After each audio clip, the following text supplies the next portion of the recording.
네, 정치 두드림 두 분과 함께합니다. 시사인의 김은지 기자 모셨고요. 어서 오세요. 네, 안녕하세요. 오마이뉴스의 곽우신 기자 모셨습니다. 어서 오세요. 네, 안녕하세요. 네, 국민의힘 출입 기자로서 요즘 엄청 바쁘시겠네. 아, 네. 뭐 또 그냥 연말 휴가 기간이기 때문에 네. 몸이 진짜 여러 개를 플라나리아처럼 쪼개지고 싶은 심정입니다만 잘 버티고 있습니다. 네, 일을 열심히 한다라고 하는 어필인 거죠. 아, 그럼요. 저는 항상 열심히 합니다. 네.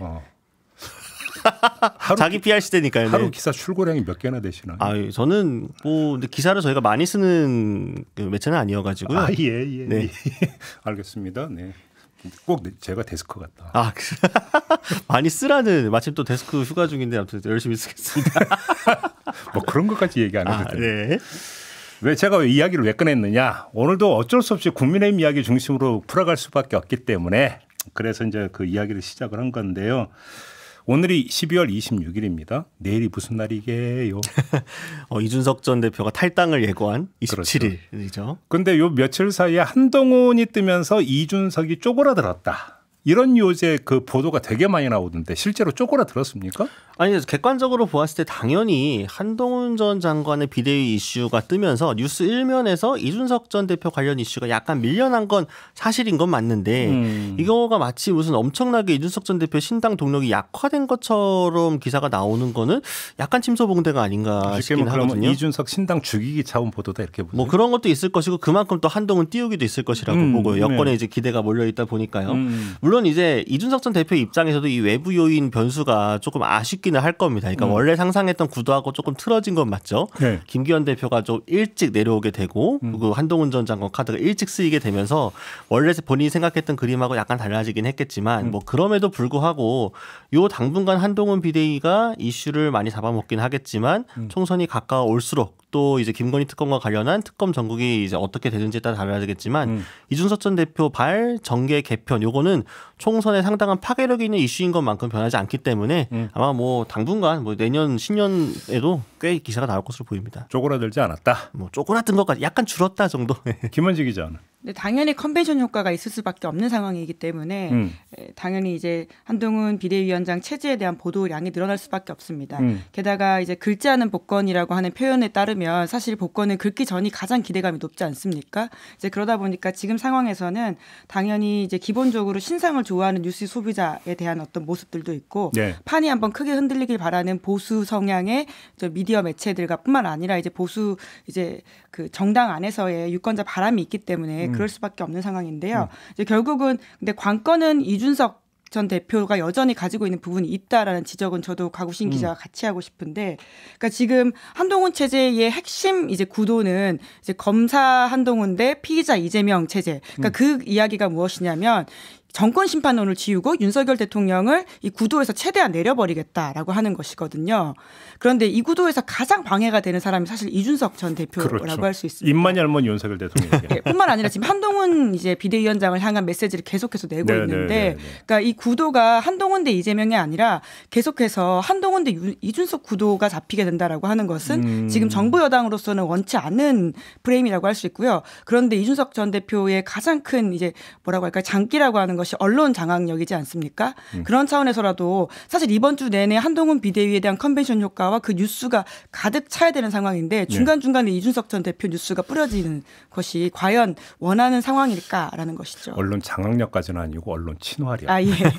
뉴스 보도 같은 경우에 소위 말하는 야마라고 하죠. 이 주제를 잘 뽑아내는 것들은 사실 인정하고 또 언론들을 가리지 않고 만나는 태도에 대해서는 그런 것들이 있습니다. 그 얘기니까 갑자기 궁금해졌는데 한동훈 비대위원장님께서 취임을 하시면 언론 인터뷰를 할까요? 글쎄요. 근데 보니까 저희 MBC하고 할까? 뭐 바로미터라고 보시면 어떨까요? 전화기를 뭐 꺼두고 계신 것 같긴 한데 또 보니까 개별 기자들하고 또 어떻게 통화가 돼가지고 한두 마디 하시는 것도 있더라고요. 그래서 보통 이제 비대위원장 취임하고 약간 이제 그 조정기를 갖고 난 다음에는 또 기자들 한번 싹 돌면서 뭐 인터뷰 요청도 쇄도하고 하기 때문에 이때가 딱 이제 바로미터인 거죠. 아, 이 새 당대표 혹은 비대위원장이 언론 친화적인 사람인지 아닌지 나오게 되겠죠. 네. 그다음에 그 언론 얘기면 꼭 항상 공정을 많이 강조하던데 언론을 대하는 자세도 좀 공정했으면 좋겠다. 아, 그럼요. 네. 그죠? 오늘 민주당이 시키거나 그러면 안 되죠. 예, 오늘 당장 이제 조선일보에서 이제 한동훈 비대위원장이 굉장히 연락이 잘 닿지 않는다는 취지의 기사를 내보냈던데 특히나 이제 조선일보와도 아마 연락이 잘 안 되다 보니까 이런 보도가 나온 게 아니냐라는 말을 하는 사람도 있던데 예, 시그널이라든지 이런 메시지로 더욱더 보안을 중요하게 여긴다라고 하더라고요. 그렇군요. 알겠습니다. 아무튼 이준석은 쪼그라들었는가? 요 얘기에서 연결되는 부분이 천하용인이 어떻게 하느냐? 요 얘기를 지금 연결이 되고 있는 거잖아요. 그렇죠. 네. 이미 김용태 전 최고는 이준석 신당과 함께하지 않는다라고 밝혔고 더 나오게 된다면 결국은 쪼그라든 거에 하나의 어떤 그 징표로 제시가 되지 않겠습니까? 지금 움직임이 어떻습니까? 근데 사실은 김용태 전 최고위원의 이탈은 이미 예견이 되었던 거고 이전부터 뭐 이제 수면 위 아래로 나왔던 얘기이기 때문에 네. 천하용인 중에 용이 빠졌다고 해서 뭐 이준석 전 대표가 상당한 뭐 위기에 몰린 것처럼 나오는 보도도 저는 약간 좀 과한 해석이 들어갔다 싶은 건 있고요. 네. 다만 이제 예견되었던 이탈 이외에 그럼 그걸 보완할 만한 플러스 알파를 만들어냈느냐 해서 이게 중요할 텐데 여기 부분이 아직까지 물음표이기는 하다. 그러니까 어쨌든 이준석 전 대표가 탈당 기자회견을 하고 그에 신당 창당을 한다고 했을 때 그러면 천아인 말고 또 누가 앞에 있을 거냐 이게 사실 좀 중요한 문제가 될 거거든요. 네. 사실은 천하람 당협위원장 같은 경우에는 지금 이제 지역구의 당원들과 지지자들을 설득하기 위해서 본인이 이제 탈당 쪽으로 이제 준비를 하려고 하는데 그래서 이해달라는 식으로 많이 접촉을 늘리고 있다 이제 이런 이야기가 나오고 있고 또 이기인 경기도의원 같은 경우에는 사실 탈당이 별로 부담이 안 되는 게 뭐 직을 잃는 것도 아니고 오히려 이기인 경기도의원 탈당하는 순간 경기도 도의원 구성이 여야 동수가 됩니다. 여야 동수에 이기인 의원 한 명이 따로 되거든요. 부수적으로 그러면은 캐스팅 보트를 주네요. 그렇죠. 그러니까 이기인 의원이 오히려 또 본인 정책 영향이 올라갈 수 있는 상황이기 때문에 뭐 특별히 1인 캐스팅 보트. 특별히 손해 볼 게 없죠. 그리고 이제 허은하 의원이 문제인데 허은하 의원 오늘 이제 오전 10시에 현안 기자회견을 잡아놨더라고요. 현안 관련해서. 그러니까 이제 원래 내일 잡혀있던 기자회견은 이제 이준석 전 대표의 탈당을 위한 기자회견으로 보이고 오늘 잡힌 10시 기자회견에서 과연 어떤 입장을 밝힐지 이 기자회견 때 좀 본인 나름의 입장이 나올 것으로 보이는데 탈당을 당장은 못할지언정 그러니까 예를 들면 비례대표직 이제 승계라든가 이제 유지 문제가 있으니까요. 그러나 어찌되었든 시간의 문제이긴 하겠지만 그래도 허은하 의원은 합류 쪽에 조금 더 방점이 찍혀 있는 거 아니냐 이런 얘기 나오고 있습니다. 합류 쪽으로? 네. 탈당을 해서? 뭐 이렇게 시점은 사실은 뭐 류호정 의원도 그렇고 이제 비례대표들이 이렇게 그러면 제가 지금 그 질문 드리려고 했는데 만약에 허은하 의원이 탈당하면 류호정 의원하고 바로 비교 들어가는 거 아니에요? 그렇죠. 그러면 거기서 또 이제 또 확 그 차이가 나게 되는 거죠. 프레임상. 김은지 기자는 어떻게 파악하고 계세요? 네, 김용태 전 최고위원 같은 경우에는 11월 말에 이제 대구에서 토크 콘서트 했을 때부터 나오지 않았었기 때문에 그때 안 했죠. 예. 이제 아마 그때부터 이제 신당에 대해서 좀 부정적인 스탠스를 가지고 있다라는 예측들이 꽤 컸었습니다. 근데 천하람 이제 위원장 같은 경우에 제 지난주 금요일 저녁에 통화를 잠깐 했었는데, 그러니까 하태경 의원 페이스북에다가 이제 비대위원 추천하는 사람 중에 한 명으로 되어 있더라고요. 7, 8, 9세대이다 보니까 그러니까 적어도 거기에 대해서 명확하게 아니라라고 이야기를 하던데 이제 다만 이제 마지막까지 계속 고민하고 있다라는 취지의 이야기를 하고 있는데 사실 신당행을 하지 않는 것 자체가 본인한테 과연 어떤 모양새로 비칠까에 대해서는 잘 알고 있는 것 같이 느껴졌습니다. 그걸 좀 풀어주신다면. 잘 알고 있는 듯이 느껴졌다는 게 뭔 말이에요? 가지 않으면 좀 이상한 상황이지 않을까라고 하는 뉘앙스였는데요. 하지만 이제 정치인이다 보니까. 그러면 갈 거다라는 얘기잖아요. 이준석과 함께 할 거다? 물론 모르겠습니다. 물론 이제 끝까지 명확하게 답을 하진 않던데 진짜 고민이 많은 것 같긴 하더라고요. 그런데 이 상황에서 과연 그럴 수 있을까, 돌아갈 수 있을까라는 생각도 들고요. 게다가 이제 지역구가 순천이다 보니까 조금 더 열려 있지 않나. 이제 김용태 전 최고위원보다는 그런 생각이 들었습니다. 허은하 의원은 어떻게 할 거라고 보세요? 허은하 의원은 오늘 이제 아까 말씀하신 기자회견이 중요할 것 같은데 사실 오늘 기자회견이 허은하 의원이 아니라 오히려 이준석 전 대표가 하는 게 아닌가라는 예측을 하는 사람들도 있던데요. 왜냐하면 오늘 10시가 이제 그 한동훈 비대위 전국위원회 승인하는 시간이거든요. 공교롭게도 그 시간에 같이 이제 기자회견이 잡혀 있다 보니까. 그러니까 예약한 건 허은하 의원이지만 등장하는 건 아닐 수도 있다. 같이 하는 사람이 미정이라고 되어 있더라고요. 이제 그래서 그 뉴스의 언론 어떤 생리를 잘 알고 있고 사실 그렇게 따지면 내년 아직 사실 이제는 더 이상 뉴스 신문 일면이 중요한 시기는 아니지만 그래도 오늘 만약에 이준석 전 대표가 신당 그 탈당에 대한 이야기를 한다면 한동훈 비대위 출범이라고 하는 일면 보도가 반반으로 나갈 수도 있는 상황이지 않을까라는 생각이 들더라고요. 재뿌리기. 그러니까 이제 저는 그런 말 하지 않았습니다. 원내 인사들이 국회 소통관에서 기자회견을 하고 싶은데 할 수가 없으니까 그때 원내 인사 누가 예약해서 잡아주지 사실은 대개 두 사람의 관계를 측정하는 바로미터 중에 하나인 거잖아요. 허은하 의원은 어쨌든 이준석 전 대표, 그러니까 만약 오늘 이준석 전 대표 탈당 기자회견이라고 한다면 그만큼 두 사람이 이 탈당 순간에도 연대하고 있다는 모습을 또 보여주는 방증이기 때문에 그건 역시도 허은하 의원이 그래도 탈당 쪽에 조금 더 마음이 잡혀 있는 거 아닌가 추측해 볼 수 있는 대목이라고 그래요. 봅니다. 어차피 오늘 내일 다 판가름 나는데 열심히 알 수 있을 것 같습니다. 그렇죠. 네, 뭐 판가름 나니까. 한동훈 효과를 한번 봅시다. 전국을 강타할 태풍입니까? 찻잔 속의 태풍입니까? 좀 어떻게 평가하십니까?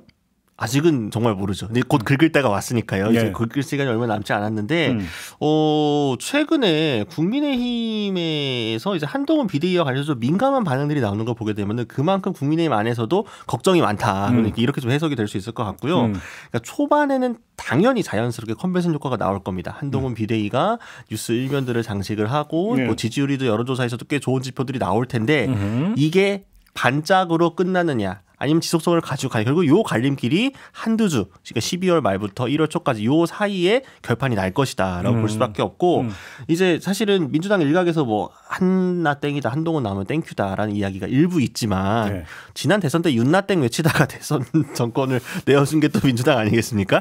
네. 그러다 보니까 그런 해석 자체는 좀 정성호 의원이 좀 이제 경계하는 것도 있더라고요. 이제 민주당의 그 경계하는 별개로 국민의힘 안에서는 이 좀 과잉 반응, 아까 말씀드린 과잉 반응과 별개로 이용호 의원이 최근에 원내대책회의 때 좀 재밌는 장면 하나 연출이 됐었어요. 네. 이용호 의원이 이럴 줄 알았으면 한동훈 비대위원장 반대하지 않는 건데라고 이제 공개 발언을 했다가 윤재 원내대표가 걱정하실 거 없다. 비판하고 반대하는 목소리 다 안고 갈 거다라고 웃으면서 마무리를 하긴 했는데 사실은 공개회의 때 사전에 약속되지 않은 이런 좀 뼈있는 멘트 의미심장하거든요. 그리고 이후에 국민의힘 공보국에서 이 보통 회의 끝나고 나면은 공식 발언을 다 정리를 해가지고 기자들한테 뿌려줍니다. 여기에 이 멘트가 빠져 있어요. 그러니까 계속 민감한 멘트라는 거죠. 기자들에게 공개적으로 하기에는. 이용호 의원은 어떤 취지로 그런 발언을 한 거예요? 아니 이제 본인은 이제 한동훈 비대위에 대해서 약간 비판적인 견해를 이전부터 정치력이 중요하다 해서 오히려 김한길 국민통합위원장 얘기하고 그랬어요. 네, 그런 얘기를 했었는데 본인이 한동훈 비대위원장이 이렇게 올 줄 알았으면 그렇게까지 반대하지 말 걸 이라고 한 얘기는 사실상 물론 이건 기자들의 추측과 해석입니다만 한동훈 비대위로 이렇게 정해놓고 가는 수순인 걸 내가 알았더라면 굳이 어차피 짜여진 각본 아니었냐. 네, 약간 그런 식의 비판과 불만이 좀 있었던 걸로 보입니다. 진짜 내 생각 말하는지 몰랐지라는 거겠죠.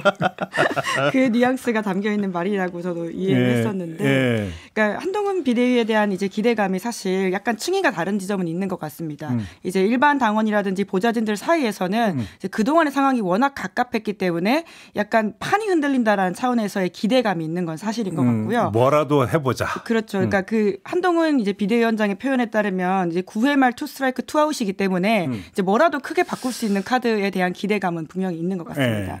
그게 유승민과 같은 아주 센 반전 카드가 아닌 이상해야 김한길, 원희룡보단 차라리 한동훈이 낫다라고 하는 것은 있는 것 같은데요. 네. 이제 그런 것의 어떤 연장으로서 지금 이제 채널A 같은 보도를 보면 장관 출신 8명 중에 6명이 이제 험지 출마로 바뀌었다라고 하는 것이거든요. 원래는 양지를 다 가려고 했던 사람들이 이런 분위기와 기조 속에서 변화를 모색하고 있는 건 맞아 보이는데 하지만 현역 의원들의 이제 감수성 혹은 감도, 온도는 좀 다른 면이 있다라고 하는 것이죠. 어차피 이제 그 민심 문제 체크를 할 테니까. 네, 게다가 그뿐만이 아니라 이제 본인의 공천 문제가 달려 있는 이슈이다 보니까 이 물갈이 수준이 어느 정도 되는지에 따라서 굉장히 달라질 수 있기 때문에 이에 대한 기대감 혹은 진짜 이 비대위가 안정적으로 예측 가능하게 무엇을 할 수 있을까에 대해서는 굉장히 조금 우려를 가지고 있는 것도 사실입니다. 알겠습니다. 그 비대위원 얘기는 좀 나오고 있어요. 아까 그 하태경 의원은 저는 이수정 교수는 비대위원 합류하는 또 그것도 아니라는 취지로 이야기를 하던데. 그러니까 이수정 교수가 어제 밤부터 오늘 아침까지 계속 조금 메시지가 조금씩 바뀌고 있는데요. 이제 한동훈 비대위가 출범하기 전에 본인이 비대위원을 제안받았다라는 취지의 첫 보도가 있었는데 그리고 나서는 이것이 굉장히 크게 이제 화제가 되니까 이후에는 이제 한동훈 비대위원장에게 그런 제안을 받았다라는 식의 이야기가 를 했었고요. 마지막에는 첫 최초 보도가 다 오보고 자기 비대위원 제안 받은 적이 없다라는 식의 지금 말로 좀 이야기를 하고 아니 있는데. 그러니까 뭐 언론을 향해서 뭐 시키는 대로 해야지 뭐 이런 식으로 가지고 발언했던데 보니까. 네, 어제 MBC 보도에 따르면은 내가 거절할 군번이 아니라서 그러니까. 그렇게 하기로 했다라고 이야기 나왔는데 사실 이렇게까지 화제가 될 줄 모르셨던 건지 메시지가 지금 계속 바뀌고 있어가지고. 아니면 뭔가 그 메시지를 오인한 건가요? 이수정 교수 스스로가? 글쎄, 근데 또 그걸 오인할 정도로 그 신호가 막 되게 불명확했을까 싶겠네요. 비대위원 합류 여부에 그냥 전화해가지고 비대위에 합류하시겠습니까? 그냥 물어보면 되는 거잖아요. 이걸 무슨 뭐 간을 보고 뭐 속내를 떠보고 할 내용은 아닌 것 같아가지고. 하여간 아무튼 뭐 최신 버전으로는 공식 제안이라고 하는 것은 와전된 거고 제안받은 바가 없다라고 하니까 그럼 누가 온대요? 비대위원 누가? 지금 뭐 완전 베일에 가려져 있습니까? 그 언론 보도 보니까 어쨌든 지금 12명까지 꾸릴 수 있는데 이제 여성, 청년, 장애인 이런 이제 소위 말해서 소수자 안배 같은 것들을 조금 고려하지 않겠느냐 이런 추측들이 나오고 있더라고요. 그러면서 얘기가 나왔던 게 현 최고위원이 이제 김예지 의원 같은 경우도 얘기가 나왔고 그리고 이제 김미애 국회의원도 관련해 가지고 또 본인이 전문가이기도 하고 여기에 또 뭐 여러 번 얘기 나오고 있습니다. 뭐 김용태 전 청년 최고위원 같은 경우도 이야기 좀 나오고 있는 상황이죠. 제가 확실하게 두 명은 아는데 윤재욱 원내대표고 유희동 정책위의장. 당연히니까요. 네. 네, 당연직들 당연히 들어가시겠죠. 근데 네. 그렇기 때문에 이제 또 일각에서는 김용태 전 최고위원이 이제 천하용인으로서 이준석 신당에 합류하지 않는 게 혹은 이게 혹시 향후 비대위 합류까지 염두를 해두고 거리를 둔 거 아니냐 뭐 이런 수도 일각에서 있긴 하더라고요. 근데 솔직히 이야기해서 비대위원이 누가 되느냐보다 중요한 것은 그러니까 공개적이든 비공개적이든 한동훈 위원장의 정치력을 커버해 줄 수 있는 사람이 누구냐. 사실은 이게 가장 핵심 아니겠습니까? 그렇게 옆에서 뭔가 좀 도와주고 그러니까 정보를 주고 그러니까 실제가 이렇다는 것을 계속 어드바이스를 해줄 수 있는 사람이 옆에 붙게 될 텐데 비대위원으로서 공개적으로 붙느냐 아니면 뒤에서 붙느냐. 사실 이게 핵심 아닙니까? 관련해서 권영세 이양수 의원에게 전화를 했다. 뭐 이런 보도도 있었잖아요. 이건 어떻게 해석을 해야 되는 겁니까? 아니 이제 권영세 의원 같은 경우에는 통일부 장관 출신이고 당연히 법무부 장관이었던 한동훈 장관과 국무위원으로 같이 또 이야기를 나눠본 적이 있었기 때문에 또 사선 중진 아닙니까? 예. 용산이라는 상징성 있는 지역구고 아마 이제 여러모로 좀 당내 문제 상의하기 편할 것 같아가지고 전화를 한 것으로 보이고 이양수 의원은 이제 원내수석 부대표다 보니까 당연히 당내 살림에 대해서 누구보다 잘 아는 사람 중에 한 명일 것이기 때문에 당내 동향이라든가 이런 거를 파악하기 위해서 좀 먼저 컨택하기 좋은 사람들 우선은 뭐 어쨌든 본인 입장에서는 할 만한 사람이 전화했다 이제 이런 생각이 들고요. 네. 다만 전화를 했다는 건 두 사람한테만 전화하지 않았을 텐데 그럼 또 누구한테 전화를 했을까? 그래서 지금 많은 이제 보도들이 나오고 있는 게 예전에 이제 윤핵관이라고 하면은 누구가 이제 윤석열 대통령 측 핵심 관계자다라는 리스트업이 됐었는데 지금은 한핵관이 있는지 모르겠다. 누군지 모르겠다. 누가 한핵관이냐. 그리고 누가 한핵관이 될 것이냐. 그래서 마치 윤석열 대통령 정부 출범하고 초기에 많은 사람들이 나도 윤석열 대통령의 핵심 관계자가 되고 싶어서 준동했던 것처럼 조만간 당분간은 비대위가 또 내가 바로 한동훈의 핵심 관계자다라는 한핵관 호소인들이 꽤 많이 나올 가능성이 꽤 있다. 이렇게 볼 수 있을 것 같습니다. 네, 그러니까 결국 진짜 한동훈 비대위원장 옆에 누가 있느냐가 초미의 관심일 수밖에 없는데요. 그러다 보니까 주변에서도 묻습니다. 한동훈 장관 비대위원장이랑 누가 가깝냐라고 하는데 네. 아직 명확하게 파악된 바는 좀 없는 상황인 것 같고요. 이제 다만 비대위원이 그렇게 중요하냐라는 좀 질문을 드릴 수밖에 없는데 지금 결국 이 비대위 체제는 곧 선대위 체제로 넘어갈 것이고 이제 그렇죠. 공관위를 최종 의결하는 기구로서 이제 비대위가 역할을 하는 것인데 그렇죠. 거기에 핵심은 이제 비대위원장이기 때문에 결국 비대위원들의 면면은 결국 한동훈 비대위원장의 소위 말하는 컨셉에 잘 맞는 얼굴들이 있을 것이지 그렇게 실질적인 사람들이 있지는 않을 것 같다라는 예측을 하게 되고요. 좀 이미지업을 위한 좀 병풍 효과라고 할까? 뭐 이제 그분들의 역할이 있기 때문에 병풍이란 말을 함부로 할 수는 없지만 여튼 역할을 정말 잘할 수 있는 네. 상황과 기회가 있냐라고 봤을 때는 그러기 어려울 것 같고요. 다만 이제 아까 하태경 이제 의원도 말씀하셨는데 7, 8, 9세대와 젊은 층 특히나 여성들을 중심에 좀 놓고 하려고 하는 건 맞는 것 같습니다. 네. 근데 결국 핵심은 공천관리위원장이 누가 되냐라는 것으로 옮겨가야 되지 비대위원이 누가 돼서 한동훈 그러니까요. 비대위가 좀 대단하게 뭐 새로울 것 같다라는 기대를 하는 것은 그럼 핵심은 적절하지 결국 않은 것 한동훈 그 위원장 옆에 누가 있느냐 이거 하나고 공관위원장이 누가 되느냐 이 문제잖아요. 이뇨한 위원장은 안 되는 거죠? 뭐 이뇨한 위원장은 약간 물 건너 간 게 아닌가 싶긴 네. 해. 해프닝도 있고 했으니까 이거를 만약에 현실화되면은 약간 조금 당 모양새가 약간 애매하지 않을까 싶긴 한데. 그 한동훈 장관을 그 비대위원장으로 지명한 그날로 제가 기억을 하는데 공관위원장 인요한 이 보도가 나왔다가 네네네. 빛의 속도로 사라진 적 있잖아요. 아, 네, 맞죠. 네. 어떻게 된 거예요, 경위가? 그러니까 이제 그 원래 당에서 처음에 그 윤재혁 원내대표 당대표 권한대행의 이 기자회견 간담회 관련해서 공지가 한번 돌았습니다. 당 공식 예. 그 카카오톡 채팅방을 통해서요. 근데 이제 그거가 똑같은 형식의 이제 문자인데 그 밑에 그 형식을 지켜가지고 추가가 됐던 거죠.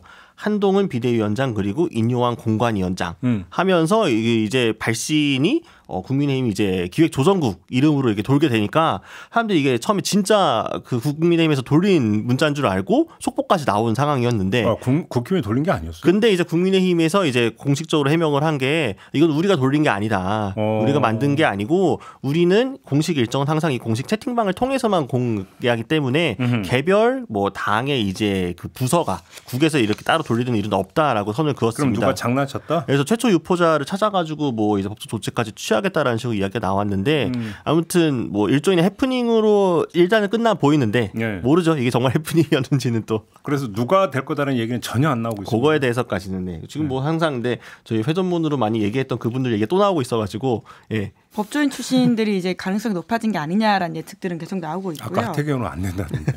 하태경 이제 의원의 생각이신 것 같긴 한데 안 된다와 그렇게 될 것이 약간 다른 거잖아요. 네. 예, 뭐 물론 이것도 열어봐야지 알 수 있는 상황이지만 예. 특히나 이제 안대희 전 대법관 같은 경우에는 지난 12월 19일인가 이제 그 국회 그 여의도 근처에서 보수 성향 포럼 모임에 가가지고는 굉장히 검사 출신 정치인이 꼭 나쁜 게 아니고 오히려 정치를 잘할 수 있다는 취지 이야기를 하면서 한동훈 그 당시 비대위가 막 뜰락 말랑할 때 일종의 힘을 실어줬다라는 이야기가 있었었는데요. 예. 사실 이게 한동훈 비대위원장만이 아니라 본인도 향한 이야기일 수도 있겠다는 생각이 들더라고요. 그 전부터 사실은 그 함어팽이 올랐었잖아요. 네. 이제 게다가 이제 지금 검사가 굉장히 부담된다라고 하는 것은 일각의 지적이긴 한데 사실 검사 대통령, 검사 비대위원장부터 이미 부담된다라는 것을 뛰어넘었기 때문에 이 공천이라고 하는 아주 중요한 이 절차를 과연 신뢰할 수 없는 다른 사람에게 맡길 수 있느냐라는 부분이 훨씬 더 크지 않을까라는 생각도 듭니다. 그래요. 뚜껑 열어봐야 되겠죠. 네. 어차피 뭐 키는 용산하고 한동훈 위원장이 쥐고 있다고 봐야 되는 거 아닙니까? 네, 홍준표 시장이 이야기했잖아요. 한동훈 체제는 직할 체제다. 사실 이거는 뭐 야당이라든지 일부의 평론이나 예측이 아니라 여권 안에서 나오고 있는 이야기입니다. 그러니까요. 그 이제 윤심이 아니라 한심이 중요한 시대가 또 오고 있는 거죠. 한심. 한심. 한동훈 장관의 의중이 이제 또 어떻게 굴러가는지 어감이 알겠죠. 별로 좋은 것 같지는 않네요. 한심. 네. 그러나 한동훈 위원장은 비례로 출마한대요. 지역구로 출마한대요. 그 이야기도 전혀 안 나옵니까? 아니 뭐 저희가 이 자리에서 여러 번 얘기했습니다만 처음에는 이제 한동훈 장관이 뭐 비례대표로 나가게 되면은 뭐 쓰임새가 어떻고 뭐 지역구로 나가게 되면 또 어떻고 이제 여러 예측들이 나왔잖아요. 일단 지금 한동훈 장관이 이렇게 비대위로 빠르게 등판을 하게 되면서 더 이상 한동훈 장관이 앞으로 선거에서 어떤 역할을 하겠다라는 이야기가 지금은 나오는 게 조금 모양새가 이상해지는 상황이 된 거죠. 그러니까 조금 비대위가 흘러 들어가는 것을 보면서 선대위로 넘어가는 시즌 돼서야 그때 돼서야 이제 한동훈 장관이 어떤 역할을 해야겠다. 이게 좀 구체적으로 되지 않을까. 저희가 뭐 몇 번 말씀드린 것처럼 뭐 비례대표 후순위나 아니면은 이제 조금 완전 험지까지는 아니지만 그래도 개인기로 돌파 가능했을 때 뭔가 영향을 보여줄 수 있는 그런 정도 지역구 중에 고르지 않겠느냐 수도권에서 그런 이야기들이 다수설이고 그 외에 이제 강남 3구 중에서 약간 좀 교체가 필요한 그런 쪽에 또 출마 가능성이 있다. 이 정도인 거죠. 알겠습니다. 잠깐 민주당 짚죠. 이름 이낙연 신당. 그러니까 이준석 신당 이야기가 나왔을 때 세간의 관심 가운데 하나가 저러다가 회군하는 거 아니냐, 유탄하는 거 아니냐 이런 거였잖아요. 이낙연 전 대표는 유탄할 가능성이 없을까요? 어떻게 보십니까? 신당 진짜 만들까요? 저는 계속 말씀드리는 게 이게 회군의 가능성을 이준석 전 대표보다 이낙연 전 대표가 더 있다라는 생각을 항상 하고 있고요. 그런 이야기를 항상 했었고 일단 연말까지 지켜보겠다라고 했었잖아요. 그런데 이제 그 연말이 며칠 안 남긴 했습니다만 지금 소위 이제 김부겸 전 총리와 정세균 전 총리 모두 그 이낙연 전 대표와 함께 나갈 가능성은 0에 가깝고 그렇다고 해서 뭐 지금 완전히 척을 두고 있는 것도 아니고 몰아내자고 하는 것도 아니고 어쨌든 이낙연 전 대표의 잔류를 위해서 뭔가 좀 그림과 모양새 테이블을 만들어 보려고 노력하고 있는 상황이다 보니까 오늘 또 그런 보도 나왔던데요. 삼총리 공동 선대위원장. 뭐 이제 그런 식의 또 중재안이 나오는 거죠. 그러니까 선대위원장은 사실 핵심이 아니거든요. 지금 핵심은 사퇴 문제, 당대표 사퇴 문제이기 때문에 뭐 그런 안 정도는 이야기가 될 수 있을 텐데 과연 이것으로 공간이 움직일 수 있느냐는 좀 봐야 될 것 같습니다. 네. 아무튼 뭐 함께 한다는 얘기는 아직도 안 나오고 있는 거죠. 이낙연 신당에 함께 하겠다 이런 사람은. 그러니까 이준석 전 대표의 신당보다 동력이 없는 상황이라는 게 이낙연 전 대표 입장에서 좀 뭔가 본인으로서 굴욕 아닌 굴욕일 것 같기도 한데 예. 어쨌든 그러니까 외부 동력이든 내부 동력이든 뭔가 갖춰졌을 때 나 진짜 신당 나갈 거야라고 하면 주변에서 저러다 진짜 신당 만들어서 나가면 어떡하지? 하는 우려와 그렇게 되면 저 사람을 잡기 위해서 노력해 볼까 이런 것들이 맞춰지는 건데 일단 과연 저 사람이 나간다고 해서 파괴력이 있을까부터 좀 물음표다 보니까 일단 그거에 대해서 이낙연 대표가 뭔가 증명해 놓지 않으면은 앞으로 아무리 뭔가를 요구한다고 하더라도 민주당이 지금 받아들이기 쉽지 않지 않을까. 네, 이렇게 생각해 봅니다. 그러니까 다만 변수는 저는 한동훈 비대위 체제에 따른 이제 민주당이 역으로 공간이 생길 수 있는 부분이라고 보거든요. 네. 그러니까 이준석 전 대표 같은 경우에는 공간을 만들 수 있는 사람 유일하게 윤석열 대통령이었습니다. 그런데 사실 이낙연 전 대표와 관련해서도 공간을 만들 수 있는 키 플레이어는 이재명 대표가 맞죠. 근데 이재명 대표만이 아니라 지금 한동훈 비대위 체제가 굴러감으로써 부자 몸조심하던 민주당이 좀 변할 수 있다라고 하는 기대나 혹은 바람이 일정 부분 생긴 것도 있는 것 같거든요. 주말 사이에 보니까. 이제 한동훈 바람이 분다면. 예. 이제 물론 이제 거기에 대한 감도가 민주당이 지금 어느 정도일지 모르겠는데, 그러니까 적어도 그러한 바람 때문에 김부겸 정세균 총리의 움직임이 조금 더 좀 관심을 받고 있는 것도 사실인 것 같고, 네. 이것이 이번 주 안에 어떤 식으로 좀 흐름을 만들어낼지는 조금 더 봐야 되는 상황인 것 같습니다. 그런데 이제 그런 어떤 그 신을 그래서 뭐 이제 통합비대위 얘기도 나오고 했는데 그것이 공천이 끝나고 나서 띄우는 거랑 무슨 의미가 있는 것이냐는 또 얘기가 이제 그 다음에 또 따라붙더라고요. 그렇죠. 알겠습니다. 마무리해야 되는데 그냥 보내드리기 아쉬워서 그냥 짤막하게 질문 하나. 윤석열 대통령은 신년 기자회견을 한대요, 안 한대요? 뭐래요, 도대체? 아니 몇 달 전만 해도 이번엔 할 거다라는 기류가 좀 있었는데 갑자기 쏙 들어가가지고 네. 뭐 거의 뭐 안 할 것처럼 뭐 이렇게 얘기가 나오고 있더라고요. 김건희 여사 때문입니까? 아마도 그런 그 공개적으로 리스크가 너무 많다 보니까 그런 이제 공개 언론 생중계도 되거나 하는 기자회견을 따로 잡기 부담스럽지 않을까. 그래서 어느 순간 사라졌더라고 이야기가. 네. 그래요? 그러니까 밑에 참모들 중에서는 그런 걸 해야 된다고 건의하는 분들은 분명히 있는 것 같습니다. 네. 근데 결국은 윤 대통령의 결심 부분인데 이제 약간 지지율이 괜찮을 때는 대통령이 또 할 수도 있겠다는 생각을 좀 하다가도 이게 상황이 좋지 않으면 또 이게 확 이게 들어간다라고 알고 있습니다. 이제 그러다 보니까 아니 여론조사 신경 안 쓴다면서요? 네, 뭐 여론조사 신경 안 쓰지만 또 원래 신경 안 쓴다고 하는 사람이 제일 신경 쓰는 거 아닙니까? 네, 이준석 전 대표가 그런 이야기를 늘 하던데요. 네. 예, 그리고 본인이 겪기로는 윤 대통령 그렇게 열심히 본다 이런 이야기를 폭로한 적이 있지 않습니까? 이제 그러다 보니까 뭐 그거는 뭐 썰로 남겨놓아야 될 것 같은데요. 여튼 이제 기자회견과 관련해서는 이제 지지율 추이를 바라본다라고 하는 게 있지만 여튼 한다면 1월 이제 초중순일 텐데 그렇죠. 그때가 이제 김건희 특검법과 관련돼 있는 가장 중요한 시국이거든요. 그래서 그렇죠. 간담회, 그러니까 지금 본인이 일방적으로 이제 연설을 할 수 있겠지만 과연 이제 라이브로 기자들과 질의응답을 할 수 있을까에 대해서는 여권 내에서도 굉장히 불안함이 많습니다. 그러니까 그럴 바에 안 하는 게 낫다라는 거죠. 예정대로 28일 날 김건희 특검법을 통과를 시킨다면 정부로 이송한 날로부터 보름 이내에 거부권을 행사든 아니면 공포를 하든 해야 되는 거니까 딱 그때 걸리게 되는 거죠. 그러니까 사실 그 그러니까 검토 중이라는 보도가 계속 나오는 이유는 그 시기적으로 보았을 때 이때 만약에 윤석열 대통령이 정면 돌파를 시도하는 방향으로 가게 된다면은 기자회견을 할 수도 있다 이제 이런 이야기 나오는 거고 아까 잘 김은지 기자께서 말씀 주신 것처럼 내부에서는 그래도 좀 해야 되는 거 아니냐는 요구가 계속 있기 때문에. 근데 정면 돌파를 하더라도 무건 정면 돌파를 하는 거와 대놓고 반박하면서 정면 돌파를 하는 것은 여론에 미치는 영향이 엄청 다를 거예요. 그렇죠. 그러니까 결국은 사과와 플러스 알파 국정쇄신의 방안이 있지 않는 이상은 안 하는 것이겠죠. 그러니까요. 네. 알겠습니다. 오늘 이야기는 좀 이렇게 마무리하고요. 두 분과 인사 나누도록 하겠습니다. 수고하셨고요. 저도 함께 물러가겠습니다. 고맙습니다. 감사합니다. 감사합니다.